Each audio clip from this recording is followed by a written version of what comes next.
இயேசுவின் நாமமே திருநாமம், முழு இருதயத்தால் தொழுவோம் நாமும். இயேசுவின் நாமமே திருநாமம், முழு இருதயத்தால் தொழுவோம் நாமும். இயேசுவின் நாமமே திருநாமம், முழு இருதயத்தால் தொழுவோம் நாமும்.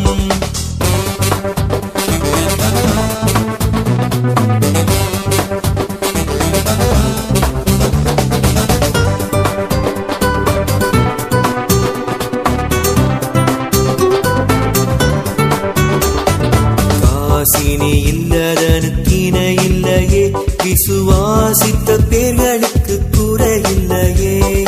காசினி இல்லதனுக்கின இல்லையே, விசுவாசித்த பேர்களுக்கு குறையில்லையே. இயேசுவின் நாமமே திருநாமம்.